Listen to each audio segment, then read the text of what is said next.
রোজার অনেক আগে একটা জাতীয় মাছ আনতে বলছি আপনাদের ভাই তো আনবেই না, কারণ ওনার এই মাছটা একদমই পছন্দ না। কিন্তু মাঝে মাঝে খায়, কিন্তু আর আমার তো অনেক বেশি পছন্দ, মানে ভুনা করলে অনেক বেশি ভালো লাগে। আর জানি না কার কিরকম লাগে, অনেকে তো এই মাছটা একদম পছন্দই করে না, কিন্তু আমার কাছে অনেক বেশি ভালো লাগে। আপনাদের ভাই বলে এই মাছ বেশি একটা ভালো লাগে না, আমি আনবো না। আমি বলি না, তুমি যেগুলো খাও সেগুলো আনো, আর আমি যেহেতু এই মাছটা আমার কাছে ভালো লাগে, আমার জন্য এই মাছটা আনবা। তো অনেক বলে টলে তারপরে এই মাছটা আর কি আনছে। আর ভাইরে ভাই এরকম ফুটা ফুটতেছে, আমি একদম মোবাইল নিয়ে দূরে যাইতেছি, আবার কাছে আসতেছি, এভাবে হইতেছে, মানে একদম পুরা মানে ফুটতেছে, যেমন আতশবাজি যেরকম ফুটে এরকম ফুটতেছে। তো আমি তো ভয়ে ভয়ে মাছটা অনেক কষ্ট করে ভাজি করছি অনেক দূরে থেকে, আপনার তো ভিডিও দেখতেই পারিতেছেন। তো এটা হইতেছে বিরিয়ানি ছিল, আর বাসি বিরিয়ানি খেতে আমার কাছে অনেক বেশি ভালো লাগে। পোলাও বা বিরিয়ানি যেটাই হোক না কেন, মানে এটা যদি পরের দিন একটু গরম করা যায় না, তখন কিন্তু অনেক বেশি মজা লাগে। আর কি করবো, বাসায় বসে থাকি, ভিডিও করি, মজার ছলেই তো ভিডিও করি। এখন হইতেছে আজেরা ভিডিও করতেছে, আমার হাজব্যান্ড তো বলে তুমি ব্লগে এসব কি আজেরা কথাবার্তা বলো। তা আমি বলি যে এত কথা আমি পাবো কোথায়, আজেরা কথাবার্তা মাঝে মাঝে বলতে হয়। সারাদিন বাসায় থাকি, কিছুই করি না, রান্না বান্না করি, আর হইতেছে ঘর গুছাই, বাচ্চাদের নিয়ে থাকি, আর এগুলোই ভিডিও করি। তাহলে এত কথা আমি পাবো কোথায়? আজাইরা ভিডিও মাঝে মাঝে আজাইরা ভিডিও বানাইতে হবে আমার ব্লগে, এরকমই কিছু করার নাই। তুমি দেখলে দেখো, না দেখলে নাই, আমার অনেক দেখার লোক আছে, তোমার দেখতে হবে না। তো এরকমভাবে অনেক মজা করি বাসায়। আর আমার ছোটো বোন বলে তুমি অনেক আজাইরা কথা বলতে পারো ব্লগে। তা আমি বলি হ্যাঁ, আজাইরা কথাই তো বলবো, কি আর করবো, রান্না বান্না করি আর আজাইরা কথা বলি। তোরা ভিডিও দেখলে দেখ, না দেখলে নাই, তোদের দেখতে হবে না। তো এরকমভাবে অনেক মজা করি আর কি। তো এখন রান্না করব, রাত্রের রান্না। আজের কথা বললে তো হবে না, রাত্রের রান্নাটাও তো করতে হবে। আপনাদের ভাইয়া অনেক দিন যাবত অসুস্থ, মানে রমজান আসার পর থেকে সে তো শুধু অসুস্থই, ভাইরাস জ্বর, তার তো সুস্থ হইতাছেই না। তো যাই হোক, ফ্রিজে অনেক কষ্ট করে একটা বেগুন পাইছে আর 2টা টমেটো ছিল। তো বেগুন আর টমেটো আমি আগে কখনোই রান্না করি নাই, তো অনেক কিছুই রান্না করি মাঝে মাঝে। আর যে জিনিসটা আমি যখনই করি আপনাদের মাঝে কিন্তু অবশ্যই শেয়ার করি, কারণ আপনারা হইতেছেন আমার ভালোবাসার মানুষ। তো আপনাদের কাছে সব কিছু শেয়ার করি, আর যেহেতু ভিডিও করি সব কিছু দেখাই, তো অনেক কিছুই বলি। তো এখন হইতেছে এই রেসিপিটা কিন্তু আমি কখনো করি না, মানে বেগুন টমেটো দিয়ে তারপর হইতেছে মানে বেগুন রান্না করে, এটা কখনোই করি না।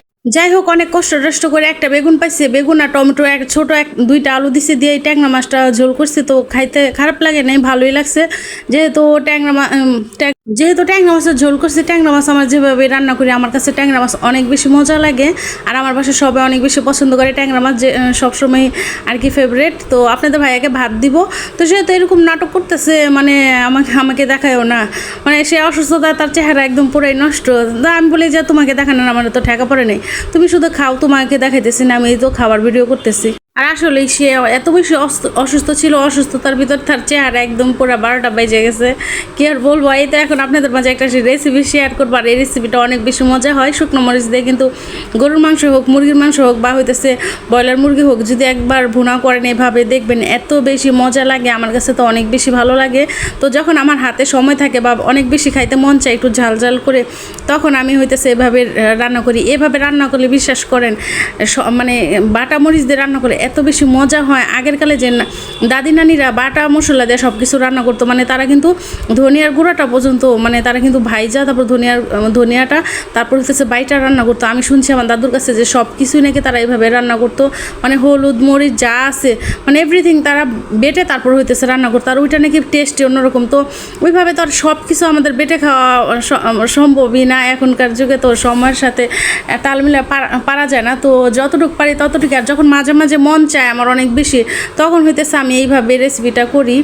যা যা মশলা দেখাইলাম সব খুব সুন্দরভাবে কষাইয়া তারপর হইতেছে আমি এখন যখন তেলটা উপরে উঠা যায়, তখনই হইতেছে আমি ভাজা মাছটা দিয়ে দিব। অনেকে তো কাঁচা মাছ খাইতে মানে দিতে পারেন, কিন্তু আমাদের বাসায় তো কাঁচা মাছটা বেশি একটা কেউ পছন্দ করে না, বিশেষ করে আমি, আমার শাশুড়ি ছাড়া কেউই খাবে না। তো আরেকদিন ভাবছি যে আমি কাঁচা মাছ দিয়ে একটা রেসিপি করবো, আমি আবার কাঁচা মাছও খাইতে পারি, মানে সব ধরনের খাবারই ইনশাল্লাহ আমি খেতে পারি। কিন্তু আমাদের বাসায় সবাই কিন্তু মানে অভ্যস্ত না সব ধরনের খাবার খেতে। আর কালারটা দেখে কিন্তু বোঝা যাইতেছে যে কত বেশি মজা হয়েছে। তো এর ফাঁকে আমার দেবর আবার আসছে বাসায়, তো ওরে আমি আবার দিলাম। তো ও খাইতেছে, এত বেশি মজা হয়েছিল, সবাই কিন্তু অনেক প্রশংসা করছিল এই তরকারিটার।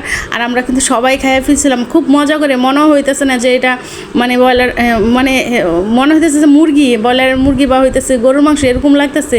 মশলা দিছিলাম তো সব কিছু অনেক বেশি টেস্টি হয়েছিল। আর এই তো একটা আমাদের বাসায় একটা ছোট্ট একটা মানে মুরগি, আর এই মুরগিটা নিয়ে আমার মেয়ে তো সারাক্ষণই খুবই মজা করে। 2টা মুরগি ছিল, একটা মরে গেছে আর একটা আছে।